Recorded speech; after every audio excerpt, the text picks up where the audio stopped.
বাংলাদেশের এক নতুন শুরু। হ্যাঁ গাইস, শুরুতে যাচ্ছে ফ্রি ফায়ারের নতুন যাত্রা, যেখানে হতে যাচ্ছে 10 লাখ টাকার বিশাল বড় টুর্নামেন্ট। এন্ড সেখানে অংশগ্রহণ করতে যাচ্ছে বাংলাদেশের সবচেয়ে বড় বড় ইউটিউবার এন্ড রয়েছে বাংলাদেশের বড় বড় স্পোর্টস টিম। তো তাদের মধ্যে গাইস আমার সাথে রয়েছে মার্বেল 660। এই টুর্নামেন্টের অজানা তথ্য ফাঁস করার জন্য চলে আসলাম সুপারম্যানের মধ্যে এটি নিয়ে আমি আপনাদের দিবস গেমি।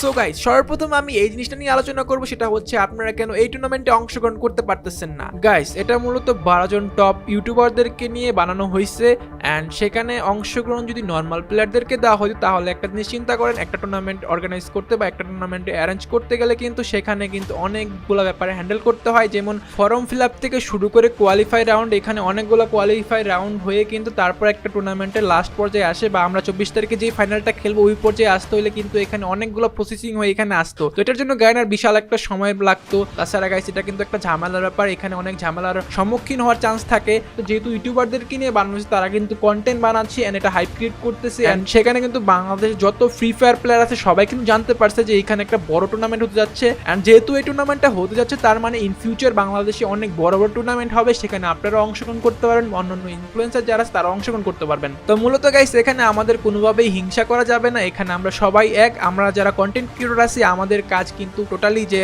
স্পোর্টস বেচ এরকম কিন্তু না, আমরা কিন্তু স্পোর্টসটাকে তুলে ধরার জন্য এখানে কাজ করতেছি, আপনাদের সাথে আছি। ফ্রি ফায়ারও কিন্তু নতুনভাবে আমাদের সাথে আগ্রহ প্রকাশ করছেন, তারাও কিন্তু অফিসিয়াল টুর্নামেন্টটা এখানে বাংলাদেশে লঞ্চ করতেছে। তার মানে হচ্ছে ইন ফিউচার তারা এখানে স্পোর্টস প্লেয়ারদের নিয়ে কাজ করবে। অ্যান্ড যারা আপনারা স্পোর্টস প্লেয়ার আছেন, যারা স্পোর্টস খেলতে চান, তাদের জন্য এটা সুখবর একটা যে বাংলাদেশে আসছে, তার মানে আপনাদের নিয়েও হবে, এটা তো বোঝা যাচ্ছে। যেহেতু বাংলাদেশে গেমটা এখন ব্যান, তার মানে হচ্ছে এখানে আমরা চাইলে অনেক কিছু করতে পারতাছি না। অ্যান্ড যেহেতু বাংলাদেশের নতুন এক যাত্রা শুরু হয়েছে, বাংলাদেশ নতুন একটা দিকে যাচ্ছে, এখানে আমরা যারা গেমাররা বৈষম্যের শিকার হতেছি, যেমন টুর্নামেন্ট খেলতে পারতেছি না, গেমটা আনব্যান করে দেওয়া হয়েছে, আমরা অনেক স্পন্সর পাইতেছি না। তো সব দিক থেকে বিবেচনা করলে আমরা গেমাররা একটু অবহেলিত আছি। তো এইদিকে আশা করি বাংলাদেশে আমাদের গেমটা আনব্যান হবে এন্ড আমরা নতুন করে বাংলাদেশের গেমাররা যারা আছি তারা গ্রো করতে পারবো। তো এখানে মূলত গাইস আমাদের সবার এক থাকতে হবে, যদি আমরা ঐক্যমত প্রকাশ না করি তাহলে কিন্তু আমরা কেউই কারোর জন্য ভালো কিছু করতে পারবো না। এখানে যদি আপনারা আমাদের হিংসা করেন তাহলে আমরা ইনফ্লুয়েন্সাররা কি করবো, আমরা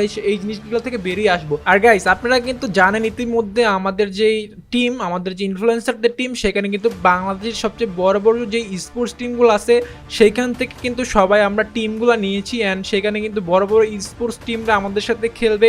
আমরা কিন্তু গাইস স্পোর্টস টিমকেও প্রায়োরিটি দিচ্ছি। এন্ড গাইস, যারা আপনারা এখানে অংশগ্রহণ করতে পারেন নাই, যেই সকল স্পোর্টস টিম আপনারা অংশগ্রহণ করতে পারেন নাই, তাদের উদ্দেশ্যে বলবো গাইস, আমাদের বাংলাদেশে কিন্তু আনঅফিসিয়াল অনেক টুর্নামেন্ট হয়ে থাকে, সেখানে আপনারা হয়তো অনেকেই অংশগ্রহণ করেন।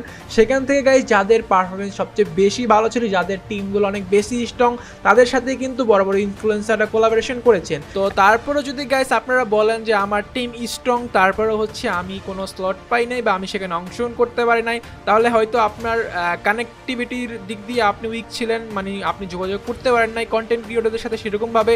তো অবশ্যই আমি বলবো যারা স্পোর্টস নিয়ে কাজ করতেছেন বা স্পোর্টস নিয়ে কাজ করতে চান, তারা ইনফ্লুয়েন্সারদের সাথে কানেক্টেড থাকার ট্রাই করবেন। গাইস, এখানে সবচেয়ে মেইন ইম্পর্টেন্ট যে বিষয় সেটা হচ্ছে আপনার পারফরমেন্স, আপনার গেম প্লে ভালো হতে হবে, আপনার স্পোর্টস টিম আপনার স্ট্রং হতে হবে, আপনার উইন হতে হবে, আপনাকে নিজেকে হাইলাইট করার জন্য অবশ্যই আপনার বেস্ট একটা পারফরমেন্স দিতে হবে, তারপরে কিন্তু আপনি সেখান থেকে উঠে আসতে পারবেন। অ্যান্ড গাইস, তারপরে যদি আপনারা অনেকেই মনে করেন যে আমরা আমাদের গেম প্লে ভালো, আমরা স্পোর্টস টিম দিক দিয়ে সব দিক থেকে ঠিক আছি, তারপর আমরা ভালো কোনো জায়গায় অংশগ্রহণ করতে পারতেছি না, তাদের উদ্দেশ্যে গাইস একটাই কথা বলবো, আপনারা আমার সাথে যোগাযোগ করতে পারেন বা আমাদের ইনফ্লুয়েন্সার যারা আছে তাদের সাথে যোগাযোগ করতে পারেন, তাদের সাথে নিয়ে কথা বলেন, পরামর্শ করেন কিভাবে আপনারা কি করা যায়, কোন টিমের সাথে খেলা যায়, ইনফ্লুয়েন্সারের সাথে কোলাবোরেশন করতে পারেন। এভাবেই কিন্তু আপনারা আপনাদের স্পোর্টস টিমকে স্ট্রং করতে পারেন। এন্ড আপনারা অবশ্যই ঘন ঘন স্পোর্টস খেলবেন এন্ড স্পোর্টস খেলতে খেলতেই কিন্তু আপনারা হাইলাইট হবেন। তো এইভাবেই গাইস আমাদের সবার একসাথে থাকতে হবে, কোনো প্রতিহিংসা করা যাবে না, আমরা সবাই এক। আমরা গেমিং কমিউনিটিকে, আমরা স্পোর্টসকে আগায় নিব, আমরা গেমিং কমিউনিটি আগায় নেব, এর জন্য সবার আমাদের সাপোর্ট প্রয়োজন, আমাদের সবার ঐক্যমত থাকা প্রয়োজন।